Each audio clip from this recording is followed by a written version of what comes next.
Welcome to the Being Champions podcast. In this podcast, we'll unlock and discover the key elements that defines being a champion coach and dive into the principles that create a culture where everyone thrives and wants to be a part of.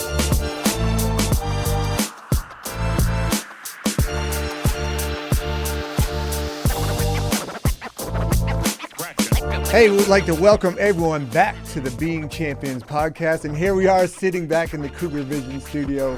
And to my left, I got Jared and Mike back. And guys, I wanted to jump right back into what we were talking about last week. And we really dove into this whole idea of shifting away from result-based goals and going more to this process-based goals, right? And as I sat there last week and thinking about all the stuff that we talked about, I think what we should talk about today, man, is if we're talking about process-based goals, we have to look at our systems, right? And James Clear has this great line where he says, we don't rise to the level of our goals, we fall to the levels of our systems, right? So for me, I start thinking about that, and I start thinking about our environmental design. I start thinking about practice.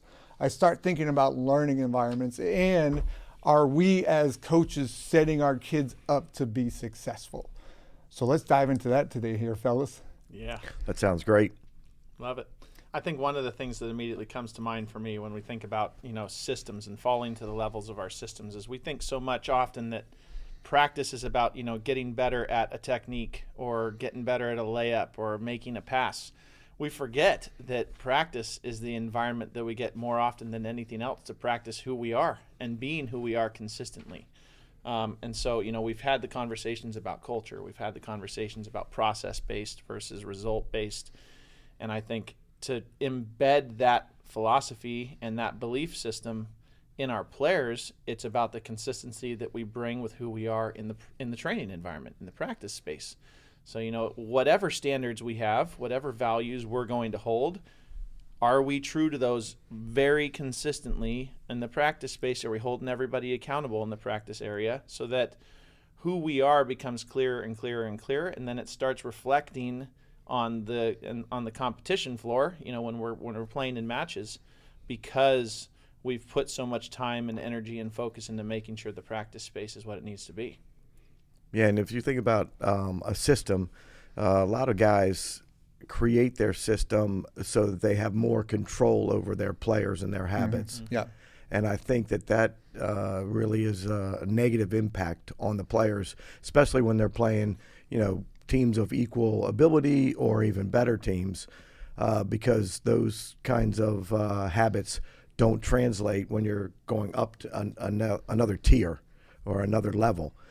You have to create a space where the players are able to make decisions on their own so that they can do that against better players. I know that I used to tell my guys, I said, you can't do the same thing against every single player that you're playing against or every team. Yeah. And they would think, well, this worked last game. Yeah. This is going to work this game. Yeah. Well, no. And you've got to be able to adapt on the fly, and especially in today's game, when a lot of people are equal in their skill level. Mm-hmm. And then you got to take it up a notch with how are you building their IQ, their understanding of the game, so that they can make decisions on the fly and be able to read and react, as opposed to just kind of go back rote and do the things that they were taught to do in practice. Yeah. And because that doesn't work. Yeah. It doesn't work when it comes to that level.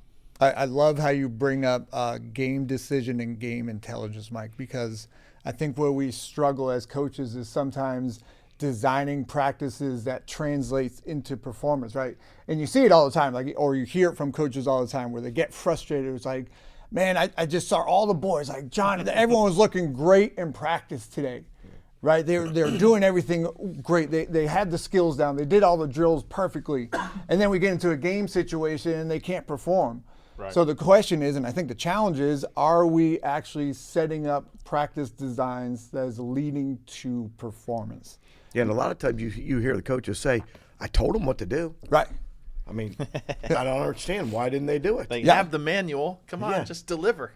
And you're like, well, did you prepare them for that situation so that they could do that right in that moment. Yeah, I always say that there's the difference. Like, I tell you and I'm actually teaching you, right? I can tell you all these things, but did I actually teach it? So I wanted to ask you guys, like, how do we design better practices? Again, seeing that coaches getting frustrated where it's like, oh, they look so great in practice, but are we actually designing challenging practices?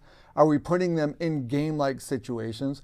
What does learning actually look like? Are our kids really learning, or are they just performing a certain drill in that moment? So let's dive into that. How can we actually build these better deliberate practices? Yeah, I think one of the big things is, the three-phase approach of learning how to be a true athlete is, learning how to practice, learning how to compete, and then start talking about learning how to get results. Yes.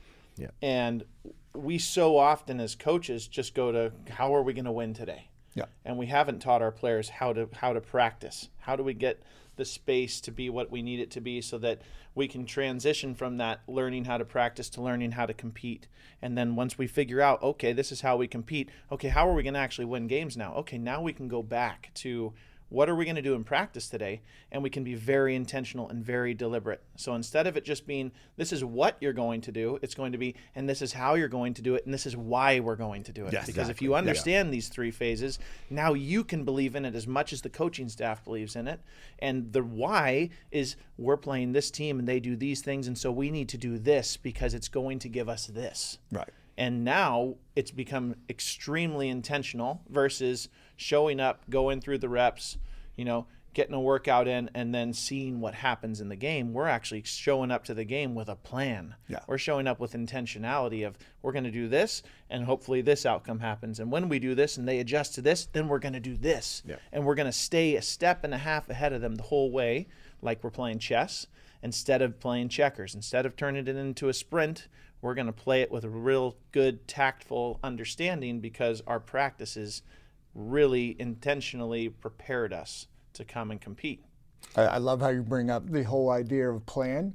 I don't know if coaches spend a lot of time in the plan, or they think about these drills that look really great. The kids look great. It's almost sexy when they do it. Like it's just this drill that they love to do, but does it actually translate? And what you're talking about, Jared, is us. Again, we've talked about this numerous times, that everything starts with us, right? Yeah. Are we actually taking the time to plan? And I learned this whole concept from John O'Sullivan, and actually he talks about it in his book, Every Moment Matters. It's like, are we actually asking the right questions going into a practice plan? Like, how do we actually want to play? Yeah. What are my learning objectives for today? Like, and how do, in kind of what you're talking about, Jared, how do we build this out? So it comes back to us in planning. And I know, Mike, you had some thoughts there. So what do we think? I would always do a quote of the day Yep. to start them off and get them focused on just some important idea or value Yep. that we're discussing, and then I'd have an emphasis for that day. Okay, here we haven't been rebounding well or something like that, so that would be our emphasis. And no matter what drill we were doing, even if the drill was not geared towards rebounding, that was also part of that emphasis. But I think a lot of times is that coaches do try to take that sexy play or sexy set or sexy drill, and they have no reason for doing it at all. Right. Yeah. And then they don't evaluate, okay, well, what's my personnel? And can they actually execute this at the highest level? And so I know all the time that we would sit down as coaches, my staff and I, before the season, and then obviously before each, at the end of practice, to set up our practice plan for the next one. Okay, why are we doing this? Why are these drills necessary? And are we just drilling to drill? Yeah. Yeah. Or do they have a purpose and they're going to help us, help the players get better? Right. And I think the other thing that Jared brought up too is, like, how many of the players really know what hard work looks like nowadays? I mean, I've been astonished by that when I took over down here at Canterbury. I was like, we're just going through the motions of practice. Yes. Yeah. They just wanted to go through the motions to get to the game. Yeah. And I'm like, fellas, we have to make practices more important and more difficult than the game situation. So, and I think that's what we're talking about. Like, how can we do that? Yeah. How are we able to make sure that happens? I think where we struggle is we have a misconception about what learning really is, right? And there's this great book that comes out, and this has really been something I've been diving into a lot. In this book, Make It Stick by Peter Brown, and this is conversations with Trevor Reagan and CC Kraft with the Philadelphia Phillies. It's what is learning and what does it actually look like? And I think that's where we struggle because we don't really have that background as coaches, but I always say coaches are teachers. We have to become better teachers. So let's transition and think about this learning environment. How do we actually make learning stick?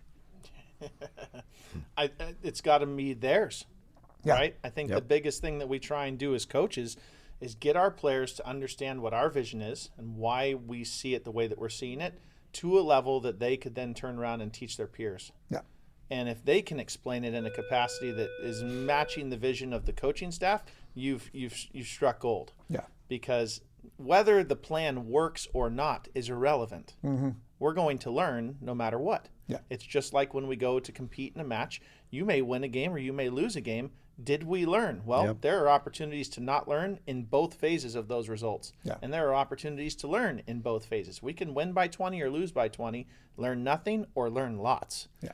And I think the intentionality of making sure that our players understand what we are looking for and that it's an open channel of communication, right, between the players and the coaches to making sure they're comfortable. Yeah. I think fear is a massive inhibitor to teaching. Yeah.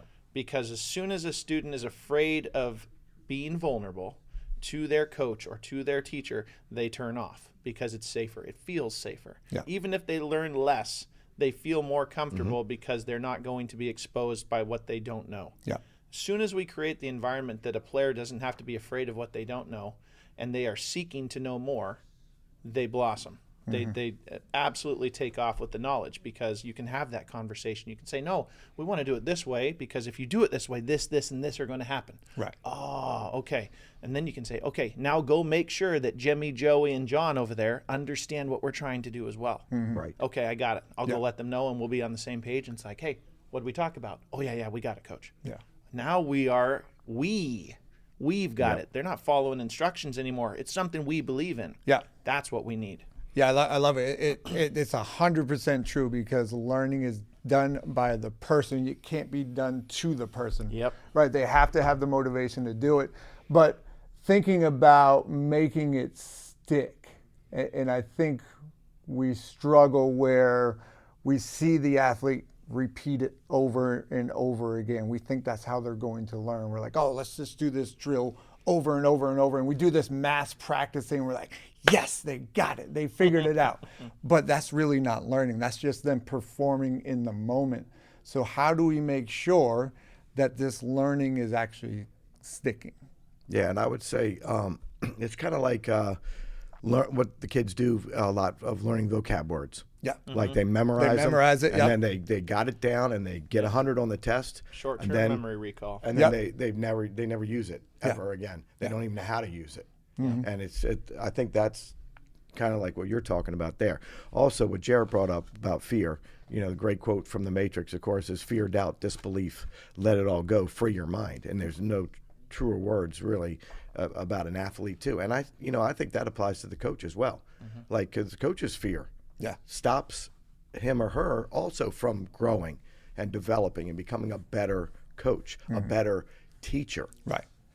Back in the day, most coaches were teachers, when we were growing up. Yeah. Right. And now that's kind of separated itself, and coaches coach and teachers teach. But we have to understand as coaches that we are teachers first and foremost. Yeah. So what do I do in my classroom? I ask questions. That's how I don't tell them. I will read a statement and I'll say, okay, what do you think that means? Okay, then How can you apply that to your life? Well, it's the same thing. Okay, why are we doing this drill? What do you think? What skills are coming out of this? Okay, and then why are we going to do that? How is that going to help us perform against the better teams that we are going to perform against, you know? Yeah. So I think the question process is really, really important to keep the kids engaged in what we're doing, as opposed to, like you say, like, okay, here, let's do this drill 180 times. Right. Yes. We got it. We figured it out. We got it. Yeah. And then the kids are like, well, how does this even help us? Yeah. They don't even know why. But how many times have you guys seen it? And I've seen it quite a bit, where a coach will ask a question and he never really wants to get the answer. It's one of those real quick, like he'll teach the drill, or he or she will teach the drill, right? And he'll say to the collective group, everyone got it? Yeah. What do you think every kid's going to say? They goes, oh yeah, coach, I got it. They're not going to say no, or the coach isn't even looking for the answer, but he just fires off a question. Right, and I think this is, to your point, Mike, we have to get better at asking questions and generating feedback, and just not providing feedback.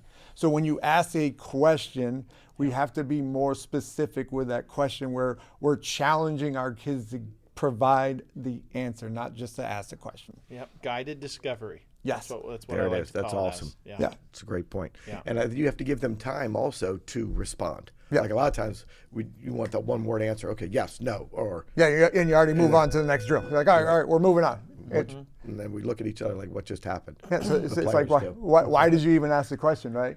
And some of the stuff that they talk about in this book, Make It Stick, they talk about this concept of interleaving. They talk about this concept of spacing. They talk about this concept of don't steal the reps and stuff like that. So when I was reading that and I was thinking about some of the practices I've done in the past, or some of the practices I've seen, like, I was creating an environment that wasn't making learning stick, because I was that coach that just did the repetition. I did mass practicing. I was like, okay, if we do this one thing, let's think about basketball. If I do this free throw 100 times in a row, I'm gonna master free throw taking. But what really happens is you go into this autopilot. Your brain kind of shuts down. So as you continue to repeat these drills, you're no longer learning. You've gone into autopilot. You're not challenged anymore. Your brain has shut off. But us as coaches, we're watching these athletes and we're like, yeah, look at that. He just made 6 in a row. Like, Johnny figured it out. But then he goes in a game situation. You never shoot 6 free throws in a row. You never shoot 100 in a row. You shoot maybe 1 and 1. You might shoot 2. You might shoot 3. So applying these concepts, interleaving, spacing, don't steal the reps. Let's talk about that. How can we actually do that in our practice environments? Yeah, I mean, I think it comes back to the consistency in our environment and how we want it to be perceived from the player's perspective. Yeah. I think we think oftentimes about practice from our coach's angle of like, okay, we're going to do this, then we're going to do this, then we're going to do this, and it's going to all have flow. But we don't really think about it in the phase of being the athlete. Okay, coach is going to have us warm up, then we're going to go through these, simple technical exercises, then we're going to jump to, some form of working on a play or something with an opposition, and then we're going to go live. Yeah. And I'm making sure that those stages of progression are making sense to them as we go. We may feel like we had a great practice at the end of it, and then we look back to the athletes and they're like, yeah, that was just like yesterday. It's like we didn't get anything from that. And then other days it feels like it's a little bit off, and maybe we had to struggle through a couple different things. And then the players are like, hey, coach, that made a ton of sense. I'm really grasping that now because I get it. And it's like, oh. So my perception of how things are going and the player's perception of how things are going sometimes don't align. Right. And so, as coaches, ask our players, meet with your captains, talk with your athletes about how things are going in the training space, if they think things need to be adjusted. Because we do hit that cruise control. Yep. And when we hit that cruise control, it can feel great. It can feel like everything's going according to plan, but you don't realize it until you step back for a second that you're in autopilot and you're not pushing and you're not going as hard as you could, or you're not holding to the standards that you claim that you stand for. I mean, you name it. Yeah. And so I think just, again, the word keeps coming back in my brain, the intentionality of everything that we do. Yeah. And staying present, not staying in this trance of just day after day after day, but really thinking about what the group needs today. Right. Not worrying about anything else, just getting them what they need today. Yeah, that's an excellent point. And I think one of the big things is stealing the reps is so important too. Yeah. because a lot of coaches just, for lack of a better term, like to hear themselves talk. Yeah. Yep. And it's just like that way they think that they're teaching or they're coaching because that. And I had a mentor of mine who said to me, he had a little clinic for us, and he said, okay, do you have the courage to let your athletes go out and just play? Right. Because, I thought that was and this was 25 years ago or something like that. Yeah. And I just thought that was so profound. Absolutely. And because we're such control freaks, Oh, yeah. coaches are, Yeah. that, do you have the courage? Because it may look like, nobody knows what the hell they're doing. Yeah. Out there at some point, but they're like Working you said, through it. it's a struggle. Yeah. They're growing. Yeah. They're figuring things out on the fly. Yeah. Yeah. As opposed to having a coach yell to them, do this, do that, get there, go there, run this play, and micromanage the entire. Stop. Right. Yeah. Stop. Yeah. And then I've seen other coaches that they just blow the whistle every 4 seconds. Every 4 it's seconds. Just like, what are we getting done today? Exactly. So, doing that too. And I think that all comes back to that fear, doubt, disbelief stuff. Yeah.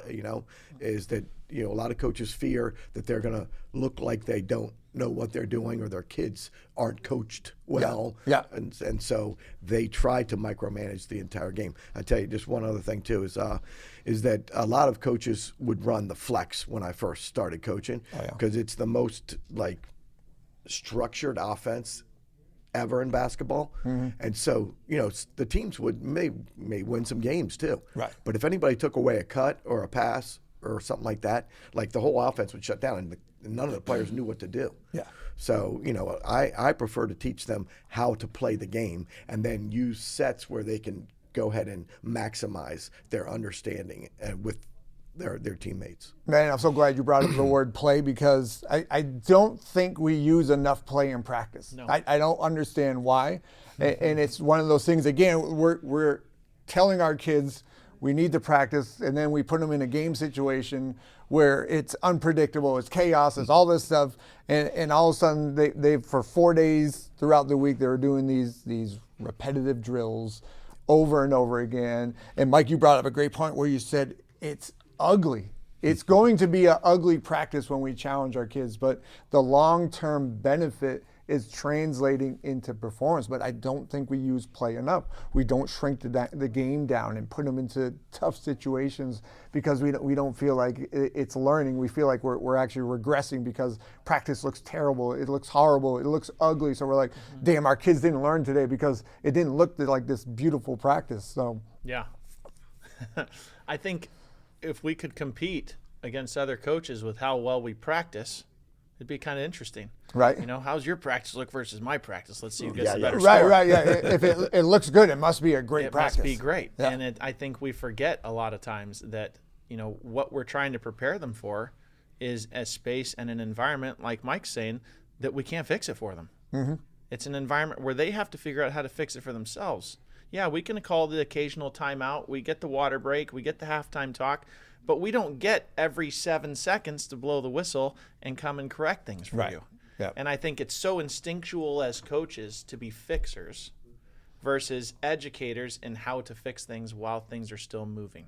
Yeah. And so if we can get our players to be the fixer and get them to understand that we don't get to stop right now. Mm-hmm. We don't get to stop. In soccer, we don't get the pause. Right. You don't get the timeout. You get nothing. Figure it out. How can you control those things? What can you do to slow down a tempo so that you have time to talk with a teammate or accelerate something? There's ways to do it. But we're not thinking about it in that light because the training space, when we go to practice, is completely controlled by the coach. Yep. And so we get this idea in our heads that we are prepared. Well, we're prepared when the coach can direct everything. But when the players have to be the directors for the majority of the match, we struggle. Yeah. One of the big things that we try and do in the soccer environment is we put them into small-sided games where they're playing 4v4, 5v5, and we say you're going to play for 3 minutes. Yep. And you're going to play for 3 minutes no matter what happens, and we're not going to really do much coaching in it. At the end of that 3 minutes, you're going to grab a bottle of water, and you're going to hear me for 30 seconds. Yeah. This is what I'd like to see different. yeah, Okay, awesome. go again. Yep. See if you can solve what we discussed, but on your own for the next 3 minutes. And then we'll come back, we'll take a break, we'll talk again. because we can simulate an environment where in a game, ball goes out for a throw, and I might get 15 seconds to say something in your ear that you can then go back out and make an impact in that game over the next 10, 20 minutes. Yeah.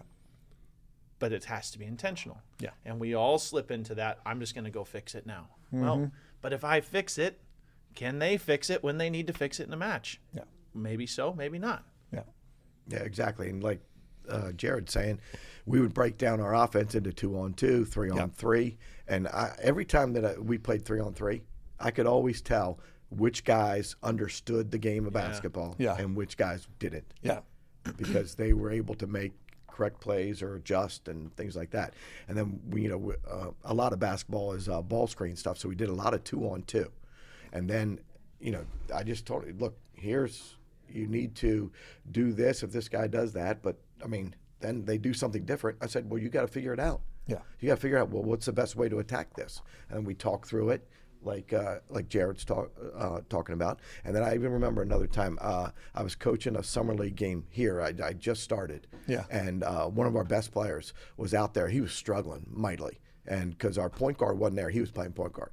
And he comes over, like at a timeout, he comes over to me like, what am I supposed to do? Like, he wanted me to give him a play that was going to free him and make him be able to score. I said, you got to figure it out. Yeah. You got to figure this out. And right now, it's a summer. Go, try it out, try stuff. And giving the kids ownership, players ownership, is something that I gradually was, through my 43 years of coaching, that I gradually gave up more and more and more to the players, and it definitely was much more beneficial. Mm-hmm. Yeah, I love it. And just that whole idea of giving them ownership, and I know that's your big thing, Mike, is stealing the reps, because we've seen that too many times. And Jared, you brought that up, where we're trying to make our kids great decision makers. We're trying to help them develop the game intelligence, because again, we can't solve the problem during the game, yet we try to do it every single day in practice. So we're setting our kids up to fail. Yeah. We're setting them up to get a false sense of learning, where they think they got it, but they really don't. So I think we just have to be a little bit more mindful as far as how are we setting up our practice fans? Are we asking those important questions? Are we actually generating feedback, not just providing feedback? Are we spacing out the reps? We're not just doing it continuous 20 minutes in a row. Are we spacing it out? Are we weaving it into different situations? Like all these things, all these situations, that's how we create a better learning environment. But again, the easy one is just mass practice. Fix the problem for them, and then show up Friday night and hope our kids can perform. Mm-hmm. And then sit back and say, well, I told them what to do. I don't understand why it didn't go well for us. Yeah. Exactly. But I thought it was really cool about the interleaving. I didn't really know what that meant before I read it in the book, but I had done it. I just didn't know I was doing it. But it's so funny how that works. Right.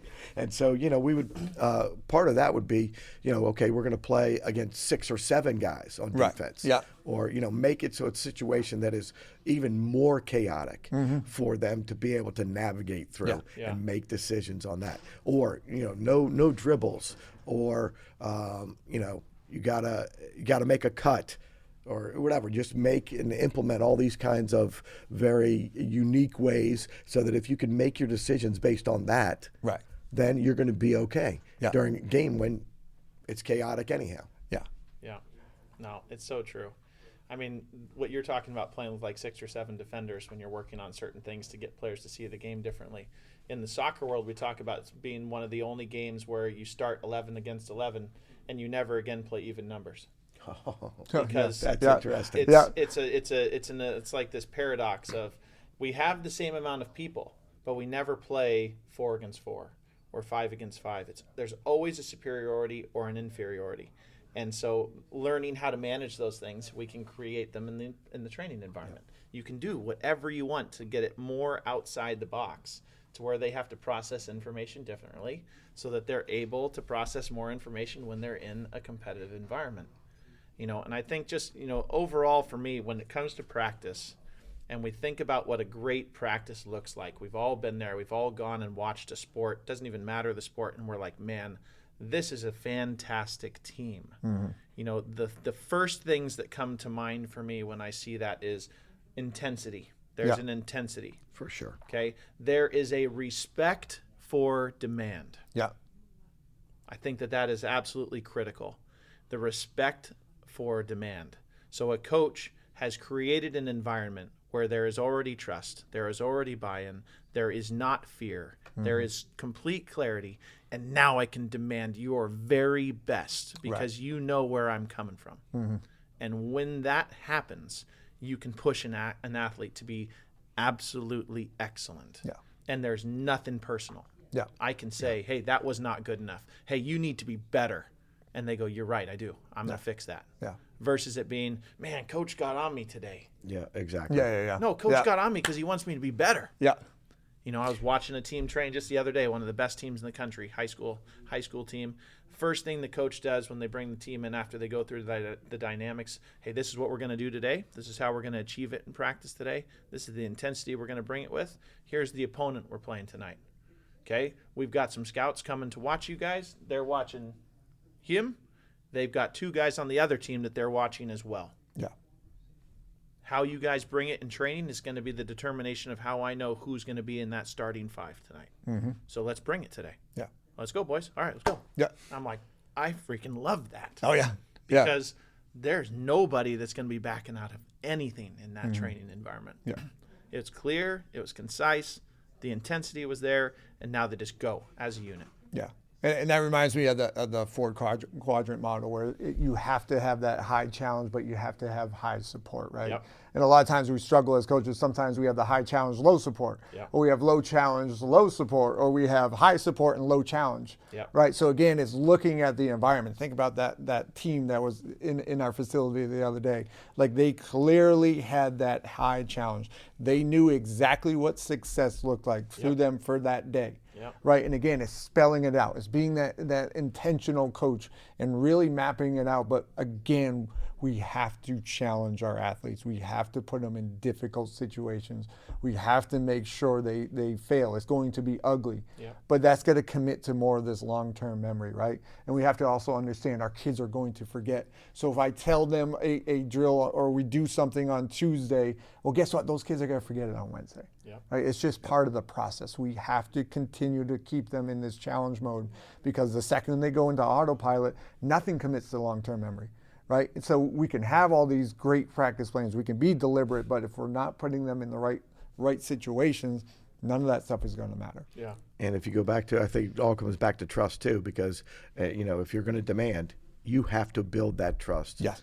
And you do that through your deliberate practice, your intentionality every day, as you were saying, Jared. I mean, it's just, and you know what? I wasn't even at that practice, but I know exactly who you're talking about. Yeah. I know the team you're talking about because I've watched them for the last 8 years come down here and practice in our gym. Yeah. And it has been like that for 8 years. Yeah. And I know exactly the team and he's asking these athletes that are top level, and you don't see any kind of coaches getting on me or anything like that, or selfishness, or I mean, it's really something. Yeah. He really is. Yeah. Yeah, and I think that's the thing where we struggle sometimes as coaches is we want, again, it comes back to this whole idea, we want the practice to look good, right? But that's not how we're going to get our kids good. And it's one of those having that high demand. Right. In the second they walk in, hey, we can reduce the practice time. If we're intense, man, we only have to go 60 minutes. But as long as we're intense, right, that intensity is there, that intentionality is there.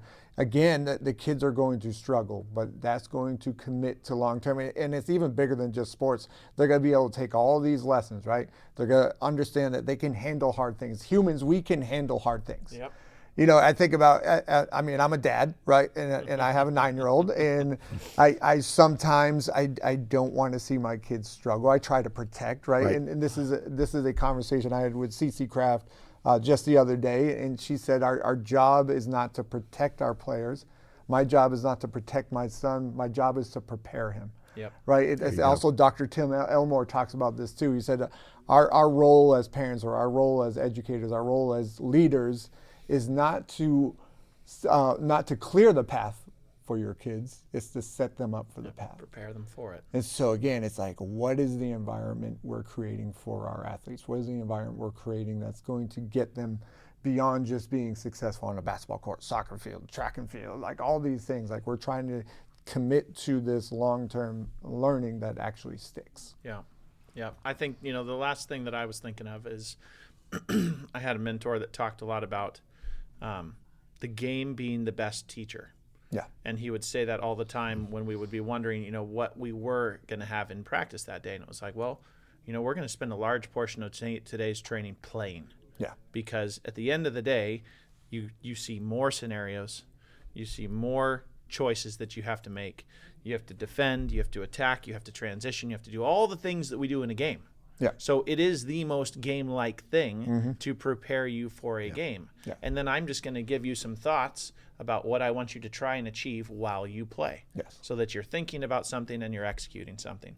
And he used to say, okay, so when you go and teach someone how to ride a bike, do you put them on a stationary bike to teach them how to ride a bicycle? That's a great point. Yeah. Or do you just put them on the bike, help them get going, and they're going to crash a handful of times, but the moment that they learn how to ride their bike, educating on being a better bike rider is riding your bike more. Right. It's not sitting on the bike and learning how to put your foot on the pedal or any of those things. Go and do. And you're going to fall, and you're going to crash a couple times. You're going to get encouraged. You're going to get back up, and then eventually you're going to be a great bike rider. Yeah. Yeah. John Kessel actually brings that point up too. And he's like, and let's be honest, guys, we don't hire private coaches to teach you how to ride a bike. You fail. You get up and you ride the bike. Yeah. And again, it's not, we don't want to protect. Yeah. We have to prepare. Yeah. And Mike, I'm looking over to you. We're kind of running short on time. I was just wondering, any last closing thoughts? Yeah, there's one other thought that I was thinking about, was about the illusion of mastery. Yes. And you guys are talking about it. It's kind of what we've talked about the whole time, really. And that also goes with the illusion of success, I think, too. Yeah. Because we feel that if we're winning, then, because that goes back to what we talked about last week. If we're winning, then I'm doing what I'm being a good coach. Yeah. Because we are winning. Yeah. But that a lot of times masks all the issues or problems or lack of understanding about how to really play the game. And so like the illusion of mastery that you're bringing up, like we can do this drill 100 times and then great, but we really haven't done anything. We haven't gotten better. And I think that also goes with coaches too. I've done this drill 100 times. This is the drill. This is my favorite drill. Right. Kind of deal. For me, I'm just thinking about what John Kessel once said to me was, show your kids where to look, but don't tell them what to see. Right? Oh, nice. Yeah, I love that. And it goes into this whole idea about, we got to stop stealing the reps from our kids, and we got to let them fail. We got to let them go through these challenges, right? We're going to show them where to look, but we're not going to tell them what to see. So for us as coaches, we have to take that step back, and we have to understand, if we're planning these hard, difficult, deliberate practices, we have to allow our kids to figure it out. Learning is ugly. Learning takes time. It is slow. But again, once they commit to that motivation to learn, it's nothing I can do. I can't get people to learn, but I can create that environment where they want to learn. They want to commit it to long-term memory. They want to seek out these challenges. They want to fail because they know in the long term, again, we don't rise to the level of our goals, we fall to the levels of our systems. So if we allow our kids to go through the system, that's when they're going to achieve greatness in everything in life. Yeah. And I would say Plato has a great analogy there in Allegory of the Cave, is that he says that a lot of people think education is about putting knowledge into somebody. Yeah. And he said that's not it at all. What the job of the teacher is to turn them in the direction, like you were talking about, in the right direction, so that they are seeing what is true and real and not what is an illusion. Yeah. And I mean, that's just, it's so cool that can be applied to everything. And the other thing I was going to say is, you challenged our coaches at our last coaches meeting to try something new. Yeah. Right. And we always get caught up in that because then again, it's going to look ugly. Yeah. It's going to look ugly for a while. Yeah. But you're challenging yourself to be a better teacher. Yeah. And you're challenging your players to get out of the comfort zone, you know, the things that we've been talking about. So I love it. Jared, anything you want to wrap us up with? No, I think, just making sure that we're constantly focusing on the bridge between practicing and competing, and making sure that there's a crosswalk for them when they get to the match. Yes, practice is going to feel different, but we got to make sure that they can correlate it all to what they need to be doing in the games. If there's too much of a disconnect there, it's going to be difficult for them to take anything that we're working on. Yeah. So making sure those stay connected. I love it. And I'll just close out, man, and just let everyone know, like, listen, we are designed to be learning machines, right? And that's where the magic happens, is the moment you believe that you can go through these hard things, we can overcome these struggles. We are designed to learn every single day. And when we create those environments, when we create those systems, again, for me, it comes back to we can do hard things. And when we do hard things, that's going to set us up for these games. That's going to set us up for life. So allow everyone in your life to do hard things. excellent. So I think with that, I mean, the challenge now for the coaches is to really look at your practice plans. Are you designing things to get you, like what Jared was saying? Are we designing, how can we win today? What does success look like?